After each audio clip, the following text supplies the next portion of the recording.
तो बच्चों करते हैं अगला सवाल। ये भी सवाल बहुत ही आसान है और ऐसे एग्जामिनेशन में आते हैं, नीट वगैरह में भी ऐसे ही आते हैं, आगे भी करेंगे सवाल। तो देखते हैं क्वेश्चन क्या है। 4 point charges capital Q small Q इस तरह से अरेंज किए गए हैं। Placed at the corners of a square of side a. Side a का स्क्वायर है जो कि आपके सामने दिख रहा है। As shown find the resultant electric force on charge capital Q. तो चाहे इस पे किसी पे भी बात करें, वहां पर जो हमारा इलेक्ट्रिक फोर्स है रिजल्टेंट, उसको फाइंड आउट करना है। तो देखिए इस पर कौन कौन फोर्स लगाएगा। मैं इसका नाम भी लिख देता हूं, चाहे दो, इसको 1 कह देता हूं, इसको 2 कह देता हूं, इसको 3 कह देता हूं और इसको खुद को मैं कह देता हूं नंबर 4। तो पहला तो ये फोर्स लगाएगा क्यू, फर्स्ट वाला। वो किस डायरेक्शन में फोर्स लगेगा, देखिए इस डायरेक्शन में, क्योंकि इन दोनों को मिलाने वाली सीधी लाइन कौन सी, यही है। इसको लिख देते हैं फोर्स ऑन 4 ड्यू टू 1, ये हो गई डायरेक्शन। ये क्यू ये लगाएगा इन दोनों से कनेक्ट होने वाली सीधी लाइन इस डायरेक्शन में। ये क्या है, फोर्स ऑन 4 ड्यू टू 3। अब ये दोनों फोर्स तो होंगे साहब बराबर, इक्वल। क्यों? क्योंकि इन दोनों में जो भी वैल्यू आप निकालेंगे, जैसे मैं निकालूं, देखिए F41 मैग्नीट्यूड की बात कर रहा हूं, या F43, दोनों ही केस में K लिखेंगे 1/4πε0, मतलब Q1 Q2, तो Q1 Q2 तो आने वाला है Q इंटू Q और बीच का R स्क्वायर जो कि A है। तो ये टोटल फोर्स की वैल्यू को आप F भी कह सकते हैं। आप समझ पाए ना, दोनों का मैग्नीट्यूड इतना ही आएगा, चाहे इसके लिए निकालो चाहे इसके लिए निकालो, लिखोगे तो यही बात हो गई कंप्लीट साहब, बड़ी अच्छी बात। अब देखिए जो इसका कलर मैं चेंज करता हूं, तीसरा वाला ये जो खिलाड़ी है ये फोर्स कैसे लगाएगा, इन दोनों को कनेक्ट करने वाला होगा साहब डायगोनल। कुछ हमने अच्छा नहीं बनाया अब ये, क्योंकि फोटोग्राफ है, इस पर अगर मैं डिलीट वाला बटन दबाता हूं तो सब गड़बड़ हो जाती है, ऐसे डिलीट मारना पड़ता है यहाँ। तो साहब चलिए इतना एडजस्ट कीजिएगा। और कौन सा नंबर था भाई, नंबर तो डालो। 1 के बाद शायद इसको 2 लिखा होगा और इसको 4 तो लिखा ही था। अब यहाँ पर ये जो ब्लू कलर वाली कहानी है, ये फोर्स लगेगा इस डायरेक्शन में, F4, और किसकी वजह से, 2 की वजह से। आप समझ पाए बड़ी सुंदर तरीके से। भाई ये डायगोनल है, स्क्वायर है, तो ऑब्वियस सी बात है कि ये एंगल कितना बनाएगा, 45 45 45 45। और आपको भी जो पिछले सवाल हम लोगों ने किए थे बताया था कि क्योंकि ये वैल्यू और ये वैल्यू सेम है, तो जब एक पॉइंट पर दो फोर्स इक्वल फोर्स लगते हैं तो उनका जो रिजल्टेंट होता है वो रिजल्टेंट उनके परपेंडिकुलर बाइसेक्टर से होके जाता है। ये बात हम समझ चुके हैं, मैथमेटिकली भी निकालेंगे तो यही आएगा हर बार। तो यहां पर इस F41 F43 का, यानी इस F और इस F का रिजल्टेंट निकालोगे तो उसका डायरेक्शन भी किधर रहेगा, इसी डायरेक्शन में, डायगोनल वाले डायरेक्शन में, क्योंकि 45 डिग्री पे है दोनों, इसका एंगल बाइसेक्टर तो यही है, तो इसी डायरेक्शन में इन दोनों का भी रिजल्टेंट आएगा। तो हमें लिख देना चाहिए resultant of F41 and F43। ये क्या होने वाला है, इस फोर्स की मैग्नीट्यूड की बात करें, ये F है, ये F है, FF लग रहे हैं, तो दोनों को अगर हम जोड़ दें, परपेंडिकुलरली एक्ट कर रहे हैं, तो क्या लिख दोगे, F square plus F square, यानी F√2। समझ पाए? जब दो फोर्स परपेंडिकुलरली एक्ट करते हैं तो उसका जो रिजल्टेंट फोर्स का मैग्नीट्यूड होता है वो आप जानते हैं P square plus Q square होता है, यानी F square plus F square, तो इसकी वैल्यू हो गई F√2। आप समझ पा रहे होंगे, जब दो फोर्सेस परपेंडिकुलरली एक्ट करेंगे तो P square plus Q square कर दिया करते थे, 11th क्लास से कर रहे हो। तो ये वैल्यू FR हो गई F√2। F√2 इन दोनों का रिजल्टेंट इसी डायरेक्शन में, साथ में ये जो फोर्स लगा रहा है उसकी वैल्यू लिख लेते हैं किसी और कलर से। तो ये वैल्यू लिख रहा हूं F42 का मैग्नीट्यूड बेटा, F42 का मैग्नीट्यूड 1/4πε0, यानी K Q1 Q2 वो KQ upon R square. R क्या हो जाएगा, this is R for this 2 points. ये अगर A है, ये अगर A है, तो ये R कितना हो जाएगा, A√2। पाइथागोरस अप्लाई कर देंगे आप, A square plus A square A√2। समझ में आई बात? अब वहां पर R की जगह वैल्यू लिख दीजिए A√2 का स्क्वायर। अब यहाँ पर वैल्यू क्या आ गई, देखिए इसको ओपन करोगे तो आ जाएगा के क्यू क्यू अपॉन ए स्क्वायर और इंटू 1/2, ये आपको दिखाई पड़ रही, ये हो गई ये वैल्यू। इसका डायरेक्शन फोर्स का किधर है, इधर ही है, तो ये इनका resultant this one and this one, ये तो एक ही डायरेक्शन में है, डायगोनली इन दोनों का एक डायरेक्शन में है, तो सिंपली इनको ऐड कर देना चाहिए हमको। तो साहब इनको ऐड कर देते हैं। तो ऐड करने के लिए थोड़ा सा मैं शिफ्ट करूंगा, तो एफ नेट या एफ टोटल फोर्स या नेट फोर्स जो भी आप लिखना चाहें, मैं मैग्नीट्यूड अभी लिख रहा हूं, तो उसकी वैल्यू हो जाएगी F√2 प्लस, और यहां वैल्यू बात करूं तो ये F में सब्स्टिट्यूट करूंगा, अभी इसको लिख देता हूं के Q Q upon 2a square, मेरे ख्याल से ठीक लिखा है, बहुत अच्छी बात। इस f को भी रिप्लेस कर देते हैं क्योंकि f की वैल्यू कितनी थी, के क्यू क्यू अपॉन ए स्क्वायर, थोड़ा सा ऊपर ले जाते हैं, और f नेट की वैल्यू देखिए, यही सब एग्जाम में आएगा और क्या आएगा, ये हो गई के क्यू अपॉन ए स्क्वायर √2 प्लस के Q Q upon 2a square. अब इसमें से आप ले लीजिए कॉमन, थोड़ा ऊपर लेके जाएंगे, और f नेट की वैल्यू हम लिखेंगे, k की जगह 1 k ही रहने दो, कोई दिक्कत नहीं, k ले लो, कैपिटल Q कॉमन ले लो, स्मॉल q भी कॉमन ले लो। अब यहाँ देखिए एक चूक झटके में हुई है, यहाँ small q into capital Q नहीं होगा, क्योंकि यहाँ पर ये दोनों तो कैपिटल Q हैं, ये देखिए कैपिटल Q और ये कैपिटल Q, तो यहाँ पर जो वैल्यू होगी वो कैपिटल Q ही होगी। मैं लाल कलर से ही चेंज करूं तो ये रही कैपिटल Q, ये रही कैपिटल Q, ये वैल्यू हो गई के Q square upon 2a square. अब यहाँ पर आइए, यहाँ पे वैल्यू को चेंज करना चाहिए मुझे, तो मैं यहीं पर इसको Q लिख देता हूँ क्योंकि मिटाने में असुविधा होगी और इसको आसानी से मिटा सकेंगे हम लोग। तो ये वैल्यू हो गई साहब प्लस के Q square upon 2a square. अब यहाँ से जो कॉमन लो, के क्यू ले लो कॉमन, और नीचे ले लो 2a स्क्वायर कॉमन, तो क्या क्या वैल्यू मिलने वाली है।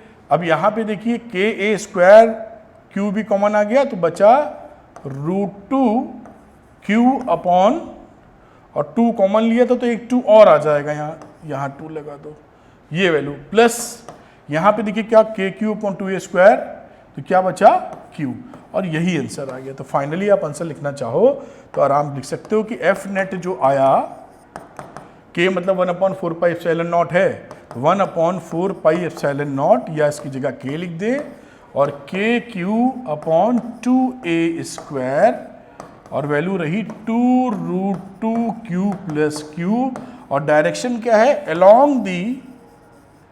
Along the diameter away from Q। ये प्रॉपर आंसर हो गया, बोर्ड में आ जाए कहीं तो आसानी से आप निकाल सकते हैं। मैं जल्दी से इसको ऊपर से नीचे लाता हूं, जैसे आप इसको कॉपी पेस्ट कर पाएं, नोट कर पाएं मतलब। तो ये आप इसको नोट करें बेटा, मेरे ख्याल से पॉज करिए वीडियो और नोट कर लीजिए, पूरी बात अच्छे से समझा दी है जो आपकी काफ़ी मदद करेगी। और भी क्वेश्चंस अभी कराता हूं, ये देखिए यहाँ पर पहुंचिए, इसको भी नोट कर लें, आप पॉज करें वीडियो नोट कर लें, और इस तरह से क्वेश्चन खत्म हो जाता है। चलते हैं हम लोग अगले क्वेश्चन पे, आइए। तो बच्चों करते हैं अगला क्वेश्चन। ये क्वेश्चन भी ऐसे क्वेश्चन एग्जामिनेशन में काफ़ी पूछे जाते हैं, आसान है। 2 point charges Q and -2Q are held fixed at a separation L। यहाँ पर कहीं कंसीडर कर लेते हैं कि यहाँ पर Q चार्ज है और इससे कुछ दूरी पर -2Q चार्ज है, और इनके बीच का जो डिस्टेंस है वो आपको दिया हुआ है L, ठीक। Where should be place a third charge, हम लोग अपना तीसरा चार्ज कहाँ प्लेस करें। प्लेस ए थर्ड चार्ज जो कि है Q, small q, on the line joining the two charges so that it stage in equilibrium. यानी हमारे पास स्मॉल q कहाँ कहाँ प्लेस कर सकते हैं।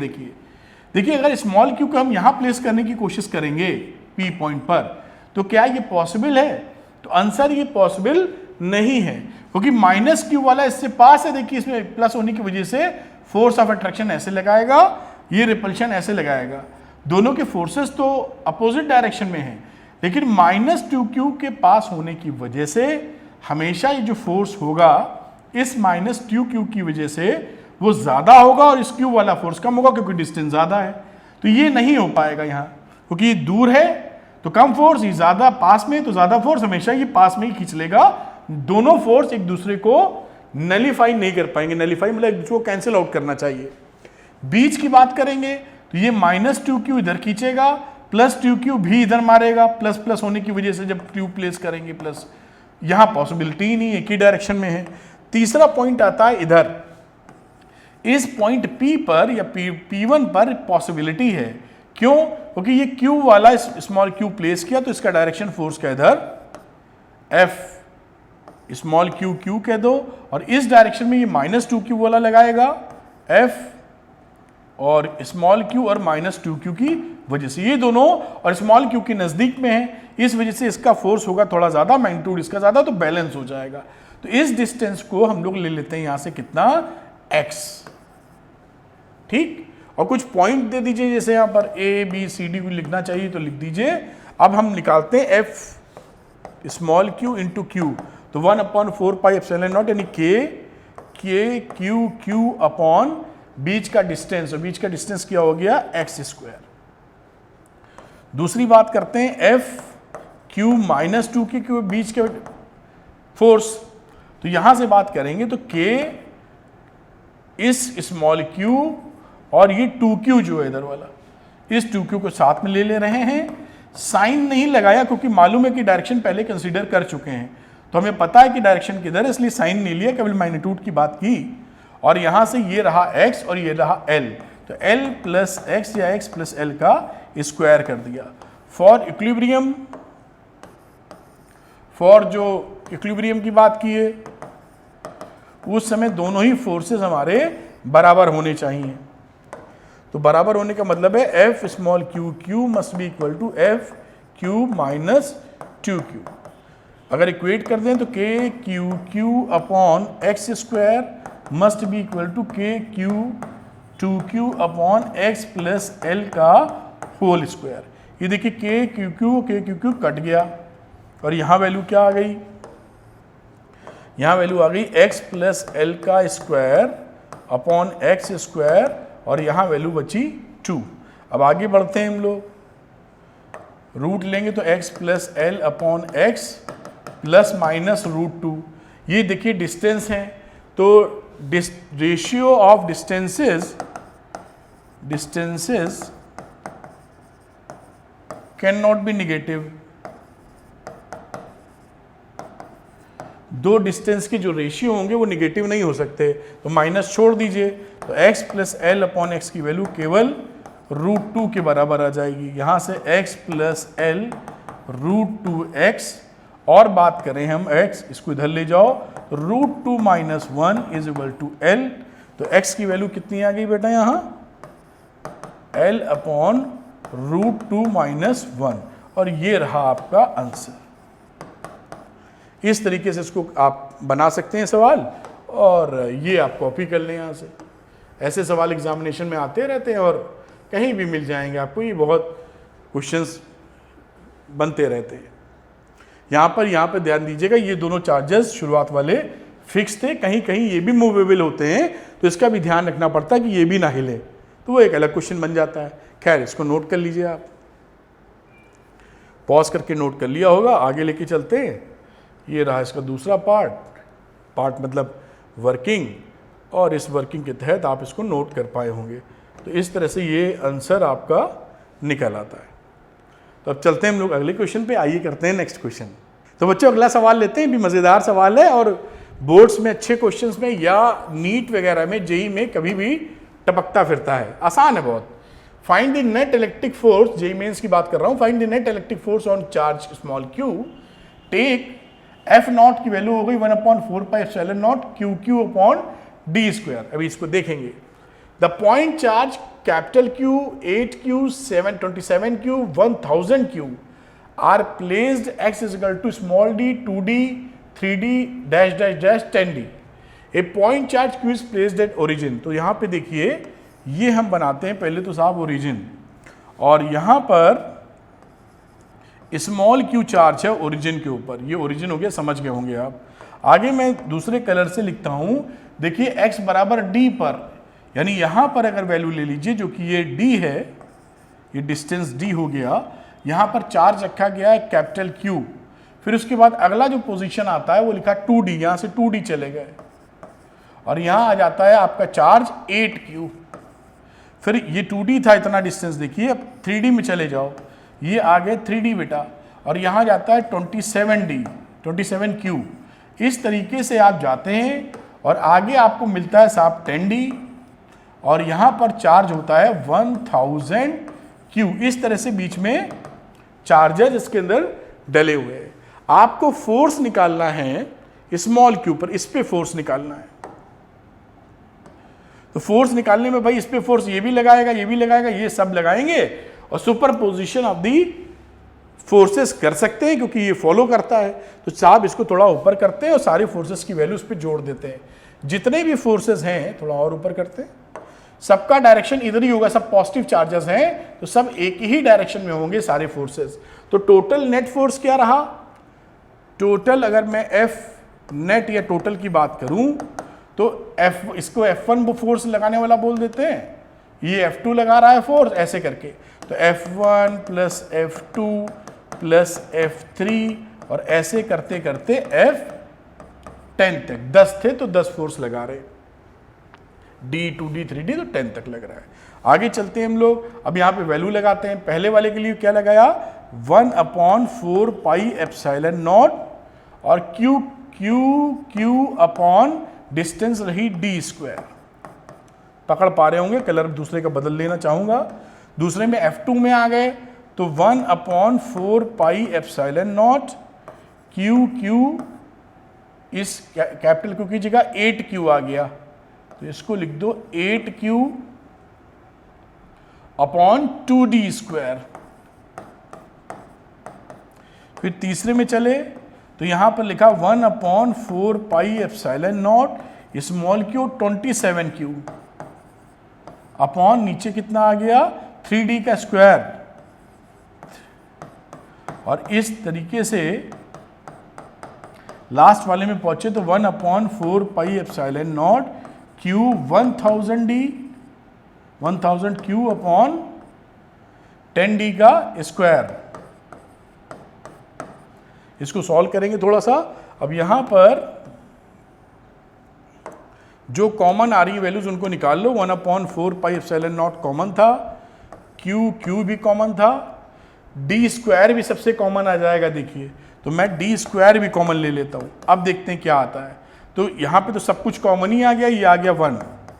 यहां पर देखिए, यहां पर ये वैल्यू 8 बची और नीचे आया 4, यहां आ जाएगा 27/9। यहां आ जाए, ऐसे चलते चलते लास्ट में क्या आएगा 1000/100। देख रहे हैं आप। अब अगले में लिख लीजिए 1/4 pi epsilon naught Q upon d²। यहां 1 हो गया, 4 2 जा 8, 3 4 ऐसे वैसे वैल्यू चलेगी और कहां तक जाएगी 10 तक। तो आप देख पा रहे हैं एफ नेट की जो वैल्यू आई, ये क्या है? सम ऑफ फर्स्ट नेचुरल नंबर्स। इसका फॉर्मूला आपको पता होना चाहिए या होगा, मैं बता भी देता हूं लग गया, जिससे आगे के लिए जानकारी मिल जाए। 1 + 2 + 3 ऐसे करते करते n तक अगर जाएंगे, एपी है, क्लास 10th में पढ़ी थी आपने, या इसको सिग्मा n भी बोलते हैं। तो आप क्या लिखते हैं? n × n + 1/2। इसको फॉर्मूले के तौर पे याद रखिए, कभी कभी इस्तेमाल होता है जैसा यहां हो रहा है। अब यहां पर लिख दिया 1/4 pi epsilon naught Q upon d²। और इसकी वैल्यू क्या होगी? इस फॉर्मूले में फीड कीजिए, n था ना, तो n की जगह 10 रखिए, तो 10 + 1/2। इसको आप ब्रैकेट बराबर बैठा सकते हैं। अब इसको थोड़ा ऊपर लेके जाते हैं तो एफ नेट की वैल्यू देखिए क्या मिल गई, यहां हो गई 1/4 pi epsilon naught Q upon d², 10 × 11/2, तो ये आ जाएगा कितना? 555। 10 × 11/2 दिस इज इक्वल टू 55। और ये पूरा जो दे रखा था वो एफ नॉट दे रखा था, अभी दिखाता हूं आपको। तो ये वैल्यू कितनी होगी 55 एफ नॉट। यही आपका आंसर हो गया बेटा। ये देखिए ये जो वैल्यू थी 1/4πε0 Q/d², ये वैल्यू देखिए यहाँ दे रखी थी। तो ये एक अच्छा क्वेश्चन है, ये देखिए वैल्यू दे रखी थी, तो यहाँ आपने इसको सॉल्व कर दिया और ये आंसर ये कहीं नीट में सवाल दिख जाए या बोर्ड्स में दिख जाए तो बहुत शानदार तरीके से आप इसको निकाल सकते हैं, फर्स्ट क्लास। खैर इसको नोट कर लीजिए, अगला फिर इंटरेस्टिंग सवाल है, कई 2-4 सवाल और लगाएंगे जिससे वीडियो भले 10 मिनट 20 मिनट लंबा हो जाए, फंडा क्लियर हो। नोट करें, पॉज करें वीडियो, नोट करें, आगे लेके जाते हैं। वीडियो पॉज करें बेटा और नोट करें, फिर वीडियो को पॉज कीजिए और नोट कीजिए। इस तरह से देखिए क्वेश्चन हो जाता है आपके सामने। चलते हैं अगले क्वेश्चन पे, आइए।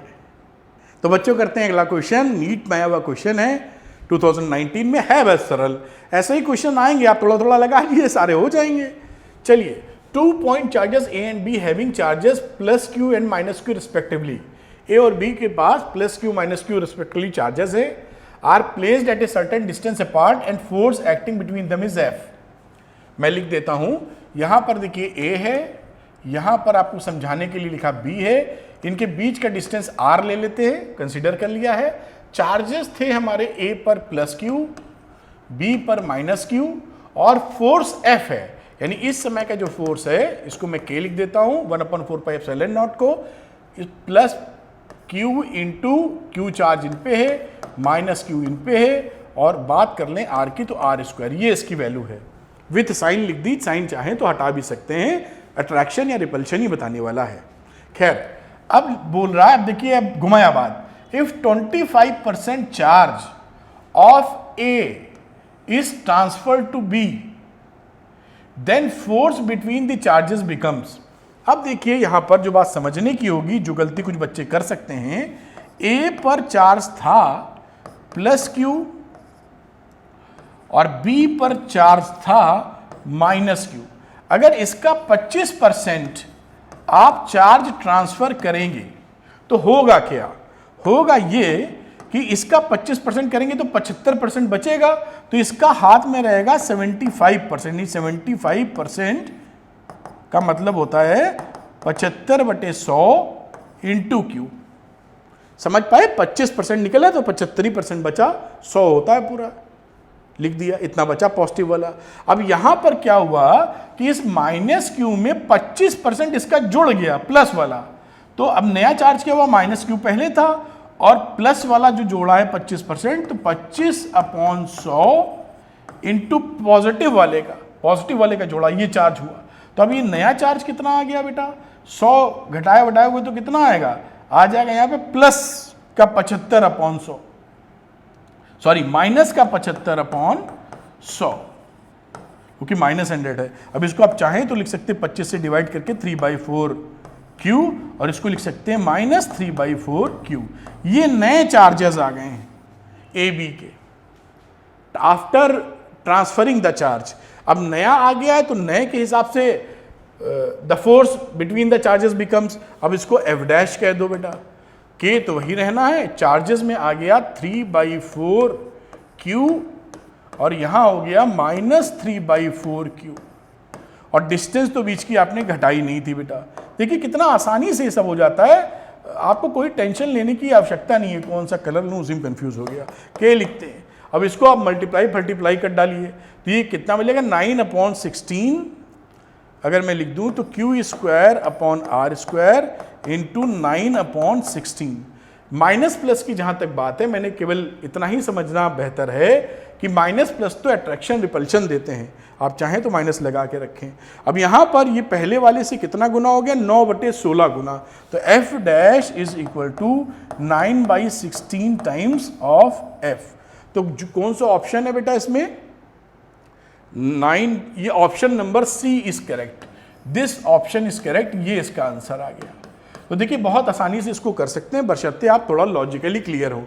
कहीं से बिल्कुल टफ सवाल नहीं है, मैं समझा रहा हूं तो 5-7 मिनट निकल गए होंगे, अदरवाइज आप करते तो विथिन 1 मिनट आपका सवाल हो जाता 1 मिनट के अंदर ही। तो ये क्वेश्चन नोट कर लीजिए बेटा, आपके सामने ही है। इसके बाद अगला सवाल लगाते हैं। तो बच्चों करते हैं अगला क्वेश्चन। ये भी देखिए नीट में आया हुआ है, बिल्कुल आसान, बिल्कुल कोई प्रॉब्लम ही नहीं है सवाल करने में, बहुत आसान क्वेश्चन आएंगे, आप बस समझदारी का निर्णय लें। 2 पिथ बॉल्स, ये 2 पिथ बॉल्स है। पिथ बॉल्स फिजिक्स में यूज की जाती है, चार्जेस वगैरह दे के नामकरण रखा जाता है, ये समझ लीजिए।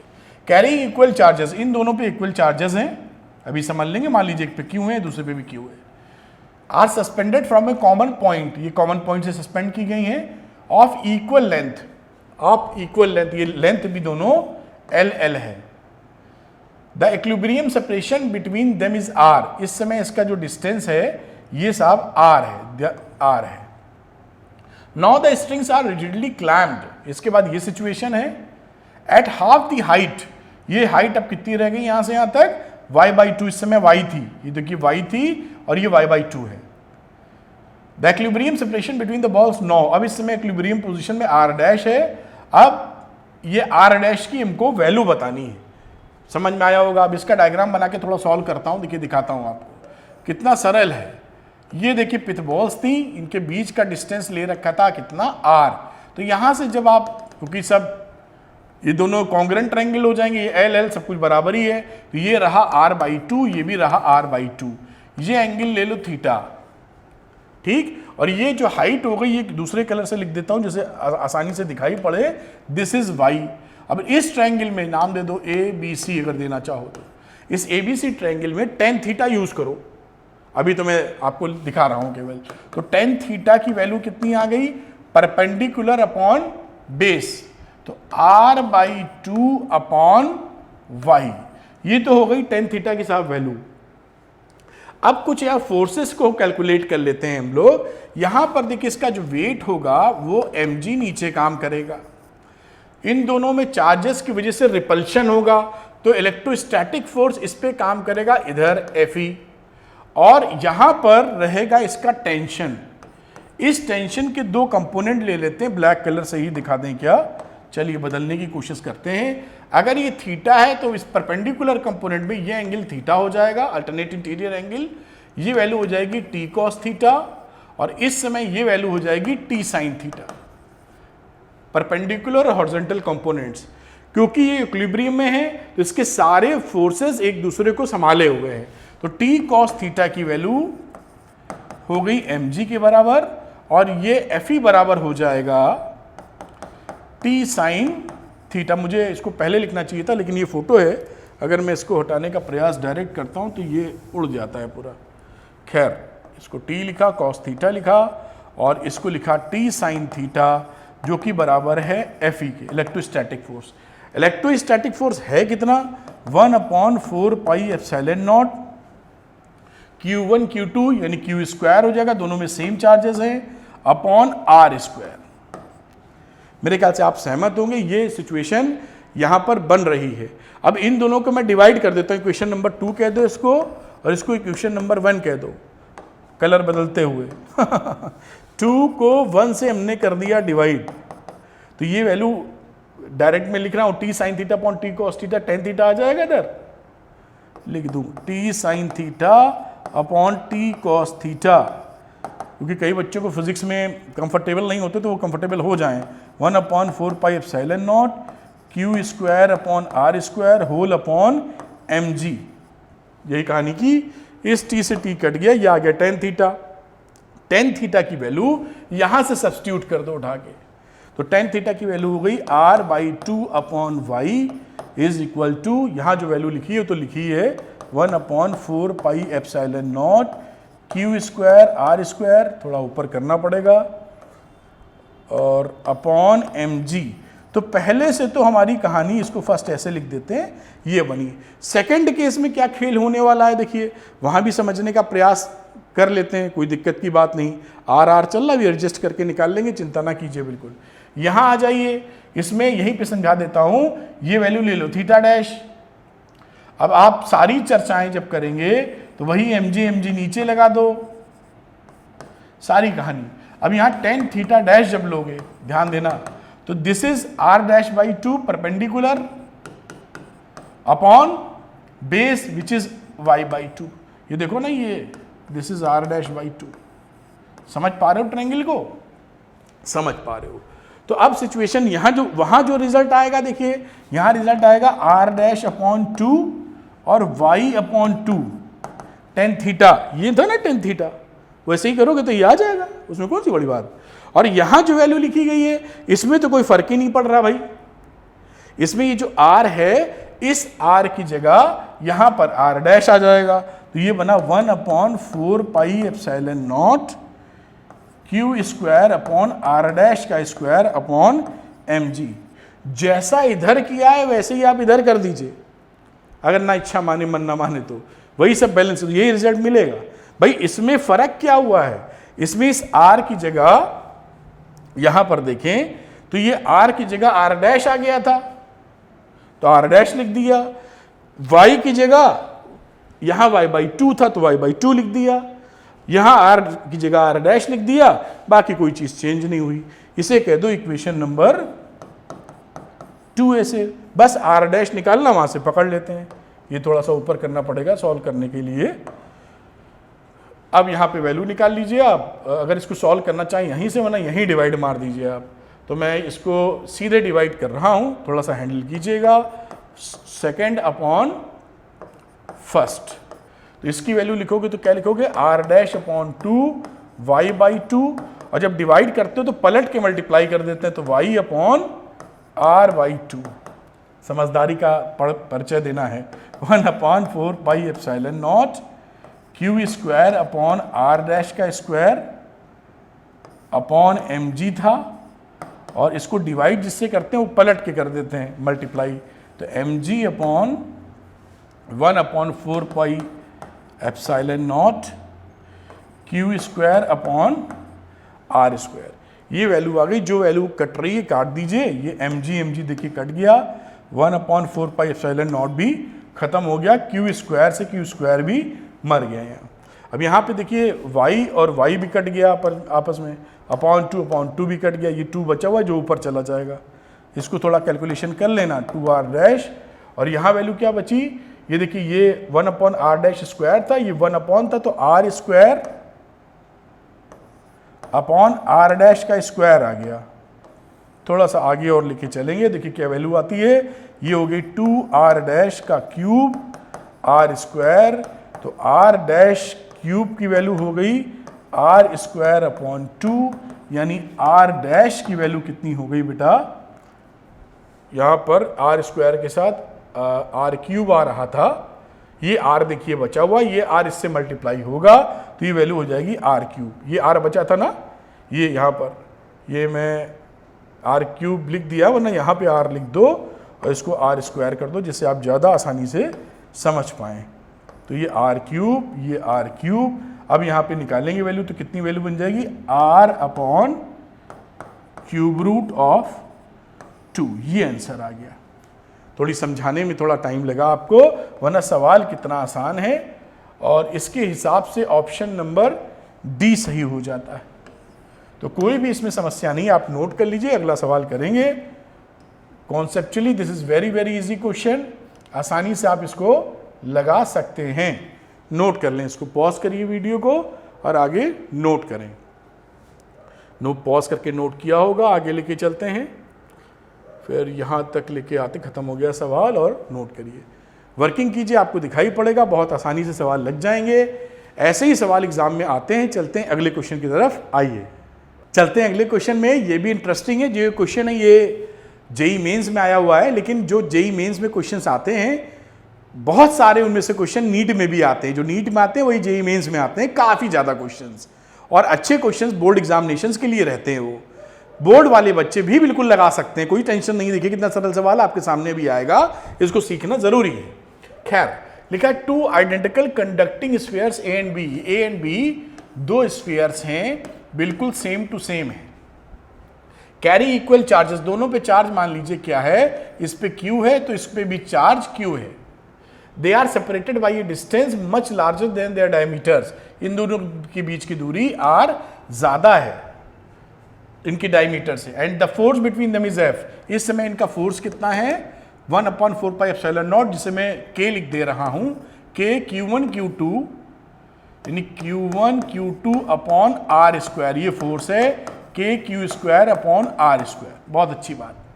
ए third identical conducting sphere C is uncharged, एक और खिलाड़ी है C जो इसी के जैसा है, बिल्कुल आइडेंटिकल है C, लेकिन ये कैसा है, अनचार्ज्ड। अब इसमें क्या किया इन्होंने, sphere C is first touch to A, step number 1 हम लोगों ने A और C को टच करा दिया है। तो इस पे जो चार्ज था वो Q था पहले, अब ये अनचार्ज है, सेम गोले हैं, तो सेम होने की वजह से चार्जेस हाफ हाफ हो जाएंगे। अगर ये ज्योमेट्रिकली आइडेंटिकल नहीं होते तो हम लोग फिर क्या करते, पोटेंशियल डिफरेंस की बातचीत करते, क्योंकि ये सेम है इसलिए अब इस पे चार्ज Q/2 और इस पे भी चार्ज Q/2 हो जाएगा। अब अगर गोले अलग कर लिए जाएं तो दोनों पर चार्ज Q/2 और Q/2 रहने वाला है, ठीक है। देन टू बी, उसके बाद C, इसको हटाया गया, अब इसके बाद कर रहे हैं C वाले गोले को B से टच कर रहे हैं। C is first touch to A, ये कहानी हो गई। देन B, अब B से जब टच करेंगे, स्टेप नंबर 2, B को टच किया है C से, B के पास चार्ज था कितना, पहले था, कहां गया, पहले था Q, ये इनिशियल वाला लिख रहा हूं Q, और इस समय इनिशियली कितना था इसके पास, Q/2 इनिशियल, यहां पे इनिशियल नहीं लिखा, ब्रेक होने के बाद लिखा, कंफ्यूज मत होना, ये फाइनल चार्जेस लिख दिए हैं, ये इनिशियल लिखे हैं, इनिशियल इतने थे। अब इसके बाद दोनों का जोड़ का आधा आधा बढ़ जाएगा, तभी तो सही है, बराबर आएगा। तो इनका सम कितना हो गया चार्जेस का, Q प्लस Q/2 यानी 3/2Q, ये वैल्यू हो गई, जोड़ दो तो इसका हाफ हाफ लेके ये अलग हो जाएंगे, तो कितना कितना का चार्ज मिलेगा अब इनके ऊपर, देखिए A, B और C, तो ये हो जाएगा 3Q/4 और यहां भी 3Q/4, टोटल चार्ज का हाफ हाफ लेके अलग हो जाएंगे। ये सिचुएशन है। अब कह रहा है as a result the force between A and B इस A और B में, देखिए चार्जेस का कॉन्फ़िगरेशन आप निकाल चुके हैं। अब बता दो कितना फोर्स लगेगा, तो हमारे लिए कोई परेशानी थोड़ी रह गई।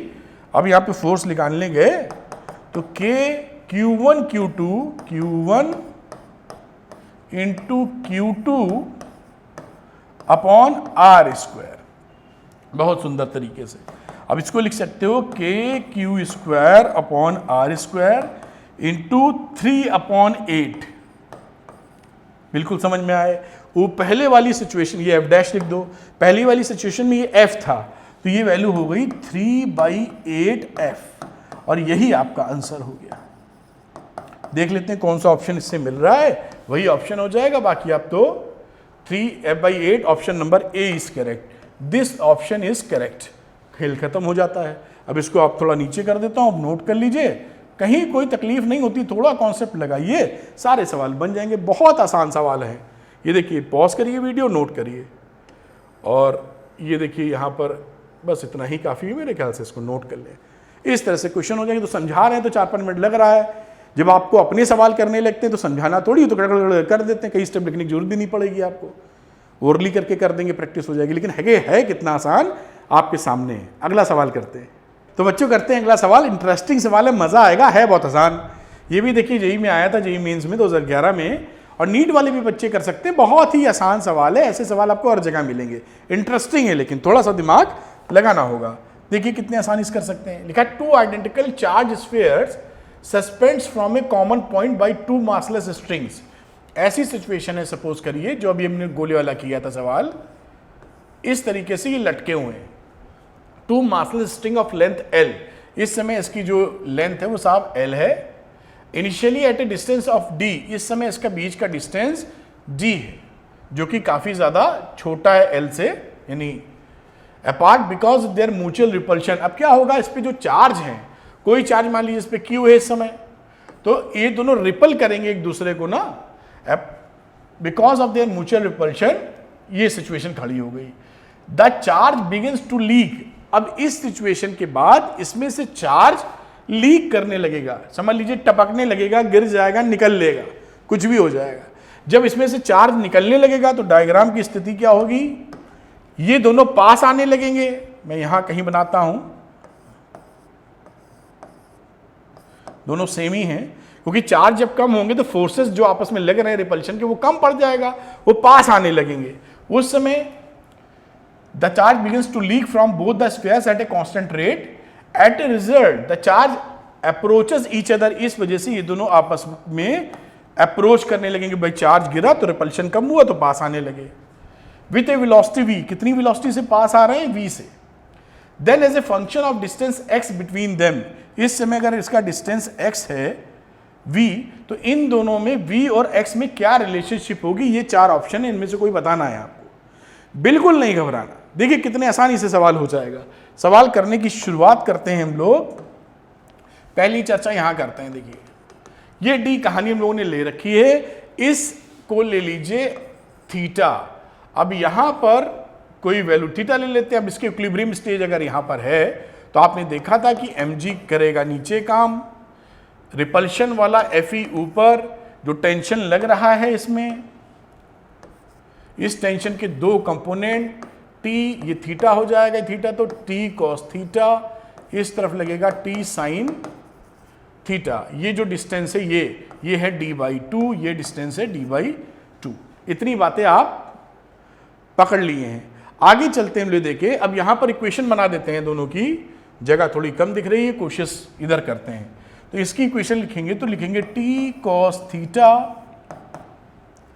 इज इक्वल टू, ये इक्विलिब्रियम है तो mg हो जाएगा, फिर T sin theta electrostatic force के बराबर होगा, क्योंकि T sin थीटा इधर है, इलेक्ट्रोस्टैटिक फोर्स इधर है। इसको इक्वेट कर दीजिए तो 1/4 पाई एप्सिलॉन नॉट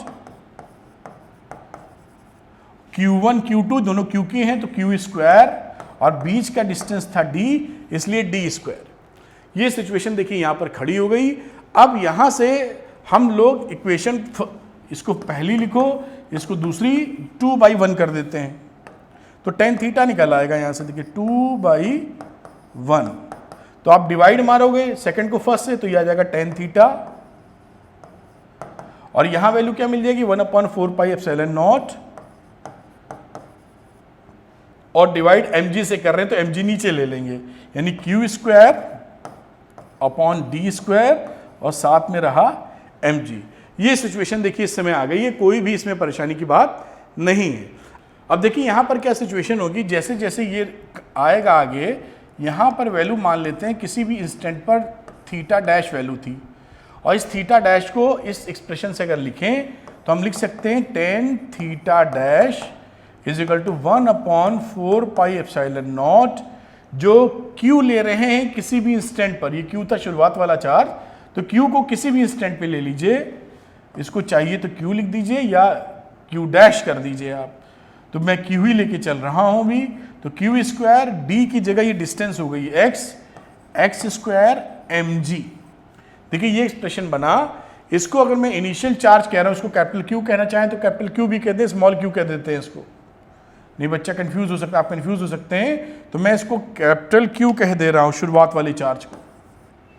जो शुरुआत में चार्ज था वो कैपिटल Q ले लिया है, समझ गए होंगे, उम्मीद कर रहे हैं, कैपिटल Q ले लीजिए, और बाद वाले चार्ज को मैं स्मॉल q कह दे रहा हूं, किसी इंस्टेंट t पर है। तो उस समय देखिए क्या कहानी बनी, tan theta dash equal to 1/4 pi epsilon naught Q square upon x square mg। अब यहां पर एक बात और कह रखी, इसकी लेंथ तो खत्म नहीं होने वाली, लेकिन जो सेपरेशन था वो लेंथ से बहुत छोटा था, ये d is very very small, तो ये जो हिस्सा है वो x/2 है। अगर ये हिस्सा ये बहुत छोटा होगा तो इस वाले बेस को लगभग आप L ले सकते हैं। तो मोटे तौर पर tan थीटा डैश को हम क्या लिख सकते हैं, perpendicular x/2 upon base is L। L हमने इसको भी ले लिया है क्योंकि ये लगभग बराबर होंगे, तो अप्रोक्सीमेट इतना कहा जा सकता है, बात समझिएगा। तो यहां पर लिख सकते हो x/2L, और ये वैल्यू हो गई 1/4 pi epsilon naught Q square upon x square into mg। अब क्या क्या चीज इसमें वेरिएबल है वो साथ लेते हैं, कांस्टेंट वाली से तो मतलब है नहीं, तो लेंथ बदलेगी नहीं। बात करें अगर आप 1/4πε0 बदलेगा नहीं, चार्ज बदलेगा, एक्स स्क्वायर बदलेगा, तो यहां से वैल्यू क्या हाथ आई, यहां लिख सकते हैं एक्स, प्रोपोर्शनलिटी साइन लगा दो, Q square upon x square, ये आपको दिख रहा है। इससे क्या वैल्यू निकाल सकते हैं आप, इससे निकाल सकते हैं x cube is proportional to Q square. मेरे ख्याल से ये भी बात पकड़ में आ रही है। और लिखना चाहें तो क्या लिख सकते हैं आप, जो सवाल चाहता है अपने से कि Q is proportional to x की power 3/2, Q is proportional to x की पावर 3/2, और अपने को बोला है कि जो लीकिंग ऑफ चार्ज है, लीकिंग ऑफ चार्ज वो कांस्टेंट रेट से है, कांस्टेंट रेट मतलब dQ/dt हमारा कांस्टेंट है। समझना बात को, तो यहां पर मैं इसको डिफरेंशिएट कर देता हूं। डिफरेंशिएट करोगे तो क्या वैल्यू आ जाएगी, 3/2, x की वैल्यू हाफ एंड dx/dt। ये देखिए ये वैल्यू आ गई। अब ये रेट है साहब कांस्टेंट, तो ये पूरा हिस्सा क्या होना चाहिए, कांस्टेंट। अब देखिए यहां पर ये हिस्सा है कांस्टेंट, दिस इज कांस्टेंट यहां से, तो ये हिस्सा भी कांस्टेंट, दिस हिस्सा कांस्टेंट होने का मतलब क्या हो गया, 3/2 x की power half dx/dt is equal to constant. अब dx/dt को लिख सकते हो v, तो 3/2 x की power half v velocity is equal to constant, तो v की वैल्यू क्या हो गई, 2/3, ये नीचे जाएगा तो x की पावर इधर हाफ बचेगी इनटू कांस्टेंट। अब लिखना, इसमें रिलेशनशिप दिख गई आपको कि v is proportional to x की पावर -हाफ। ये देखिए खत्म हो गया कि v is proportional to -half. This is very good question और आसान है, एक बार आप देख लेंगे आपकी समझ में आ जाएगा कैसे होना चाहिए, और ऐसे सवाल आएंगे तो बिल्कुल आप कर पाएंगे, और ऐसे सीखना भी चाहिए। तो इस हिसाब से अगर मैं इसमें कौन सा ऑप्शन सही रहा, इसमें ऑप्शन नंबर ए सही रहा। इस तरह से ऑप्शन आप निकाल सकते हैं, बड़ी आसानी से। इस बार एक बार नोट कर लीजिए और आपको ये ज़रूर मदद करेगा। तो आपकी प्रिपरेशन बोर्ड्स की भी शानदार 95%, नीट में और जेईई में भी सिलेक्शन बिल्कुल ले सकते हैं। मैं क्वेश्चन भर भर के करा दे रहा हूँ जिससे कहीं और भटकने की आवश्यकता ना हो, पूरा फंडा आपका क्लियर हो। पॉज करें वीडियो और नोट कर लें बेटा, इसको और ऊपर लेके चलते हैं, वीडियो पॉज करें और नोट कर लें। इस तरह से क्वेश्चन हो गया बिल्कुल आराम से, भले टाइम लगे, आना सब चाहिए। चलिए अगले क्वेश्चन पे चलते हैं, आइए। तो बच्चों करते हैं अगला सवाल, ये भी इंटरेस्टिंग है और देखिए कितनी आसानी से हो सकता है, किस तरह से आप सवालों को आप इनिशिएट कर सकते हैं। ये रेगुलर हेक्सागन आप जानते ही हैं, एक हेक्सागन बनाने की कोशिश करता हूं, मोटे तौर पे कुछ अंदाजे के तौर पे हेक्सागन बन गया, अच्छा नहीं बना है लेकिन चलो। जिसकी लेंथ x है सबकी, ये सबकी लेंथ x दे रखी है, सबकी रेगुलर है। 5 identical point charges are placed on it vertices. यहां पर मान लीजिए सारे निगेटिव चार्जेस प्लेस कर दिए हैं, सब के सब निगेटिव, -q रिप्लेस कर देते हैं, -q, ये हो गया 4 और ये हो गया 5, छठा खाली। ए 6 charge is placed at the centre, इसके सेंटर पर, ये इसका सेंटर समझ लीजिए कहीं ऐसे, यहां कहीं सेंटर ले लेते हैं और इसके सेंटर पर एक -q रखने की बातचीत कर रहे हैं। ये at the centre of the hexagon, what is the direction of electric force experienced bye 6th charge. 6th मतलब ये, इस पे डायरेक्शन ऑफ इलेक्ट्रिक फोर्स क्या रहेगा, पहला पार्ट है assume that all the charges to be negative, what is the magnitude of force on the 6th charge if each charge is -q। मैंने तो -q पहले ही ले लिया है, पहले मैं डायरेक्शन की बात करूंगा। अगर आप सोचें, देखिए समझिए इस बात को, इसको सेंटर को O बोल देते हैं, इसको दे देते हैं A B C D E F, नामकरण हो गया। अब अगर यहां पर एक -q और होता, समझो अगर एक -q और होता तो हेक्सागन में अगर सब जगह -q होता और यहां पर दूसरे कलर से -q होता, तो इसके सेंटर पर कोई भी फोर्स की वैल्यू 0 होती, सब नलीफाई कर देते। किसी भी रेगुलर फिगर में, रेगुलर हेक्सागन हो, स्क्वायर हो, उसके अगर सारे इक्वल चार्जेस एक ही टाइप के रखें तो उसके सेंटर पर लगने वाला फोर्स 0 होता है। आप कैलकुलेट करेंगे तो कैलकुलेट करके भी निकलेगा, किसी भी रेगुलर फिगर पर सेम चार्जेस अगर वर्टिसेस पे रख दिए जाएं तो उसके सेंटर पर लगने वाला फोर्स 0 होता है। तो अब अगर ये -q होता तो ये टोटल वैल्यू F की यहां कितनी होती? 0। अब इन पांचों को भूल जाओ, ये अगर इकलौता होता यहां पर, आप समझ पा रहे हैं, अगर इकलौता होता यहां पर और यहां -q विद्यमान होता तो कैसे डायरेक्शन लगाता? ये अपोजिट ही तो लगाता, केवल इकलौता होता तो ऐसे लगाता फोर्स उस -q के होने पर। अब अगर ये 5 होते तो ये 5 और ये छठा होने पर सबकी वैल्यू 0 आनी थी, यानी इसका फोर्स इधर है तो इन पांचों का फोर्स किधर होना चाहिए? इसकी विपरीत दिशा में, तभी तो नलीफाई होकर 0 आएगा। बात पकड़ में आ रही है कि नहीं आ रही है? ये इकलौता खिलाड़ी इन पांचों को संभालता है, जब ये पिक्चर में आ जाता तो 0 कर देता है फोर्स। तो इसका इकलौता फोर्स जिधर लग रहा है, इन पांचों का मिलकर उसकी विपरीत दिशा में फोर्स लग रहा होगा, तभी तो नलीफाई हुआ और उसी के बराबर। ठीक, तो ये जो नीले कलर से बनाया है, इसका फोर्स सपोज करिए ऐसे लग रहा है, नीले की जगह कुछ और हो गया है, तो बाकी का जो 5 मिलके लगा रहे होंगे इसके अपोजिट डायरेक्शन में लगा रहे होंगे, तभी तो इसको नलीफाई करेंगे। तो हमें समझ में आ गया कि जब यहां पर ए पर एब्सेंट है कोई चार्ज, तो इस पे लगने वाला फोर्स किस डायरेक्शन में होगा बेटा? OA डायरेक्शन में। और ए जब आ जाएगा तो उसकी विपरीत दिशा में लगा के खेल को समाप्त कर देगा। तो direction of force on 6th charge, वो ये बड़ा काम आता है, किधर है? OA डायरेक्शन में है। कितना है वो बात की बात है, लेकिन डायरेक्शन क्या है? OA। बात पकड़ में आई होगी उम्मीद कर रहे हैं, बहुत सुंदर बात। अब कह रहे हैं कि भाई मैग्नीट्यूड बता दीजिए, तो मैग्नीट्यूड निकाल लेते हैं हम लोग, मैग्नीट्यूड निकाल लेते हैं। भाई ये 5 मिलके जितना फोर्स लगा रहे थे इस दिशा में, इकलौता उतना लगा रहा है, तो इसी से बनने वाला फोर्स निकाल लो। समझ पा रहे हो ना? ये 5 जितना मिलके फोर्स लगा रहे थे, इकलौता उसकी विपरीत दिशा में लगा के बैलेंस कर रहा था, तो इन पांचों से लगने वाला फोर्स निकालो या इसके द्वारा सिंगल से लगने वाला फोर्स निकालो, मैग्नीट्यूड तो बराबर आएगी, डायरेक्शन पहले ही समझ लिया है, बात पकड़ में आ गई। तो अब ए से बात पकड़ाते हैं, कितना फोर्स लगेगा? तो फोर्स कितना लगा? 1/4 pi epsilon not, Q1 Q2 दोनों चार्ज यहां पर -q यहां भी रिप्लेस कर देंगे, तो वैल्यू क्या बन जाएगी? चार्ज -q यहां पर, तो ये -q और यहां भी -q होता, ये साहब -q और बीच का ये रहा डिस्टेंस, जिसे आप OA लिख दें, या इन्होंने x बोला है, तो ये इक्विलैटरल ट्रायंगल बन जाएगा हेक्सागन में, तो ये वैल्यू x हो जाएगी, दिस इज x²। तो फोर्स का मैग्नीट्यूड की बात अगर हम करें तो वैल्यू कितनी है? 1/4 पाई एप्सिलॉन नॉट Q²/x²। ये इसका मैग्नीट्यूड है और ये इसका डायरेक्शन है। मेरे ख्याल से आप बात समझ गए होंगे।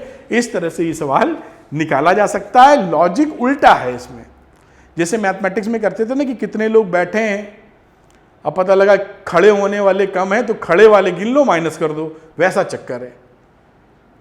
कुछ समझ पाए ना आप? तो ये ऐसा यहां पे चक्कर लगा कि पांचों की कैलकुलेशन करने से बेहतर है इस सिंगल खिलाड़ी को नाप दीजिए। इसको नोट कर लीजिए, अगला सवाल करेंगे।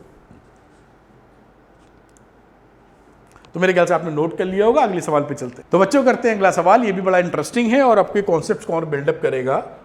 तो इस क्वेश्चन में देखिए क्या कहा गया है, a thin plastic rod of length L, ये लेंथ है, कैरीज चार्ज और along its length the linear charge density is uniform and is equal to lambda coulomb per meter। इसकी चार्ज डेंसिटी है लीनियर चार्ज डेंसिटी, ठीक है, यानी कि unit length पर लैम्डा कूलम्ब का चार्ज है, ये इसका मतलब है। ए पॉइंट चार्ज Q, ये यहां पर कोई पॉइंट चार्ज Q है, is kept at a distance L, यहां से कितना डिस्टेंस है? L, from one end of the rod as shown in the figure. Find force on Q due to the charge on the rod. ठीक, बढ़िया निकालते हैं अभी हम लोग, कोई कोई भी परेशानी की बात नहीं है। लेकिन जो गलती आप कर सकते हैं इसमें, देखिए क्या बच्चा सोच सकता है कि भाई लैम्डा कूलाम पर मीटर चार्ज है, तो मैं क्या करता हूं, इस रॉड के सेंटर पर मान लेता हूं सारा चार्ज इकट्ठा है, क्योंकि चार्ज ऑन रॉड क्या आ जाएगा, देखिए चार्ज ऑन रॉड 1 यूनिट पे लैम्डा था, तो एल पे कितना है, लैम्डा इंटू एल। तो ऐसा कहीं गलती कुछ बच्चे कर दें अगर कि सेंटर पर ले लें चार्ज की लैम्डा एल यहां है और फॉर्मूला लगा बैठे हैं, समझिएगा मेरी बात, कि उन्होंने कहा भाई फोर्स का फॉर्मूला 1/4πε0, ये रहा Q1 और इस पे पाए जाने वाला रहा Q2 और अपॉन R स्क्वायर ये रहा L, ये रहा L/2 सेंटर के लिए। तो L/2 L को जोड़ो तो 3L/2 का स्क्वायर। अब जो भी मतलब इसकी वैल्यू आ गई, इसको मैं K लिख देता हूं, बार बार ना लिखना पड़े, तो 4/9 और Q लैम्डा अपॉन L। इन्होंने कहा ये आंसर हो जाएगा अगर मैंने बराबर लिखा है। तो दिस इज एब्सोल्युटली रॉन्ग, ये मत कर दीजिएगा आप। हमारे पास कोई ऐसा लॉ, कोई ऐसा कॉन्सेप्ट मौजूद नहीं है जो ये बतावे कि हम इस चार्जेस को सेंटर पर मान के सवाल कर सकते हैं। कूलॉम्स लॉ पॉइंट चार्ज के लिए वैलिड होता है, ना कि इस तरह फैले हुए चार्ज के लिए। पहली बात समझ में आनी चाहिए। पॉइंट चार्जेस तब ट्रीट कर सकते हैं जब ये रॉड और इसके बीच का जो डिस्टेंस है वो इससे बहुत बड़ा होता। ये L है तो वो कितना होता, 10,000 L, तो इसको पॉइंट चार्ज मान लेते, तो ये कहानी बैठाते बनती। बात समझ में आ रही है आपको? तो यहां पर इस तरीके से लगाया गया, यहां पर कुछ कैलकुलेशन गड़बड़ हो तो मैनेज कीजिएगा, इस तरह से लगाएंगे तो गलत हो जाएगा। यहां पर कैसे लगाना पड़ेगा, यहां पर हमें यूज करना पड़ेगा इंटीग्रेशन का मेथड। तो मैं इसको ऊपर खिसकाता हूं, डायग्राम खुद बनाता हूं। तो यहां पर अगर फोटो की बात करें आप, तो यहां पर चार्ज था साहब Q, इससे L डिस्टेंस दूर हमारे पास रॉड थी जो अगेन L लेंथ की थी, लैम्डा उसकी कूलाम पर मीटर का चार्ज था, ये चार्ज हो गया। ठीक, अब यहां से हम लोग क्या करते हैं बेटा कि सपोज कर लीजिए ये x है, यहां से x कंसीडर करते हैं, x दूरी दूर पर कोई बहुत छोटा सा लेंथ है dx एक रॉड का, तो ये पॉइंट चार्ज हो गया, ये पॉइंट चार्ज हो गया। अब हम यहां इन दोनों के बीच में फोर्स निकाल सकते हैं। छोटा जो कुच्चू है, ये इस पे कुच्चू क्या कर रहा होगा, df लगा रहा होगा, बहुत छोटू सा चार्ज। अब इस dx पे चार्ज कितना होगा, charge on the length element dx, क्या लिख दिया, ठीक। तो चार्ज कितना होगा, लैम्डा रहता है यूनिट पे, dx पे रहेगा लैम्डा इंटू dx, हो गया चार्ज। अब हम df की वैल्यू निकालें तो 1/4πε0 को k लिख देते हैं, Q1 into Q2 upon x square. अब इसको हम लगा सकते हैं, ध्यान रखिएगा, अब इसको आप लगा सकते हैं क्योंकि ये चार्ज कौन सा है, dq वाला चार्ज है, क्योंकि ये dq जो है ये दोनों पॉइंट चार्ज ले लिए, पॉइंट चार्ज है। देखिए अब ये फॉर्मूला लगाने में कोई तकलीफ नहीं है। अब इसको इंटीग्रेट करने की बारी आ जाएगी, तो f निकालना हो तो इंटीग्रेशन ऑफ df, या इंटीग्रेशन कर दीजिए k q lambda upon x square into dx। कहां से कहां तक, आपको L से लेकर, ये L था और ये खुद भी L था, तो यहां से L से लेकर 2L तक करना होगा। तो L से लेकर 2L तक लिमिट लगा दी, यहां से लेकर यहां तक आप इंटीग्रेट कर मारिए, खेल खत्म। आगे चलते हैं, जो कांस्टेंट है वो बाहर कर दो, k constant, q constant, lambda constant. L से 2L 1/x स्क्वायर dx, बहुत आसानी से इसको आप लगा सकते हैं। अब रही फोर्स की बात, k q lambda 1/x square को आप लिखते हैं -1/x इंटीग्रेशन के बाद, और L से लेकर 2L, थोड़ा सा इसको ऊपर लेके जाते हैं, वैल्यू हो गई k q लैम्डा। इस माइनस को आप चाहें तो बाहर निकाल लें, जैसे आपको परेशान ना करे, फिर 1/2L माइनस 1/L। अब इसको माइनस अंदर कर लीजिए, तो ये f हो गया k q लैम्डा, और वैल्यू रही 1/, घटा के ही लिख लो चाहे तो, नीचे एलसीएम आ जाएगा 2l और यहाँ 1 रहेगा, l रहेगा मतलब, और यहाँ रहेगा 2l, माइनस से करने हुए मल्टीप्लाई, तो वैल्यू कितनी आ जाएगी के क्यू लेमडा अपॉन 2l। ऊपर तो 1 था तो 1 में से 2 घटाया है, इसको आप l ना लिखें, इसको तो आप सिंपल लिखिए कितना 1 माइनस 2। तो ये बस ये आंसर आ चुका है, ये आपका आंसर आ गया कि कितना फोर्स लगेगा बेटा, F इजिकल टू के क्यू लेमडा अपॉन 2l। देखिए ये आंसर कितना अलग आंसर है, ये जो हम लोगों ने सेंटर पे मान के किया था। देखिए ये देखिए ये आंसर कुछ अजीबोगरीब कहानी कह रहा है और जो निकला कहीं और कह रहा है। खैर एनीवे इसको आप नोट कर लीजिए, कई तरह के सवाल उन्होंने लगाए, इससे फंडा क्लियर होता है कि आप पॉइंट चार्जेस के भी डिस्कशन करेंगे। पॉज करिए, वीडियो नोट कीजिए, इसको और ऊपर लेके चलते हैं हम लोग, और यहाँ पर आप यहाँ नोट करें बेटा, और नोट आपने कर लिया होगा, आगे फिर से थोड़ा नोट कर लीजिए पॉज करके वीडियो। इस तरह से क्वेश्चन कंप्लीट हो जाता है। तो उम्मीद करता हूँ कि पूरे कूलॉम्स लॉ पे हम लोगों ने बहुत तरह के सवाल लगाए हैं जो आपके लिए काफ़ी बेनिफिशियल होंगे। एक एक चीज़ क्लियर हो गई है, बोर्ड्स में तो टॉपर बनना ही बनना पक्का है, नीट जेई में भी कॉन्सेप्चुअल नॉलेज बहुत स्ट्रांग हो जाएगी, प्रैक्टिस करेंगे वो भी निकल जाएगा। Thank you very much, wish you all the best.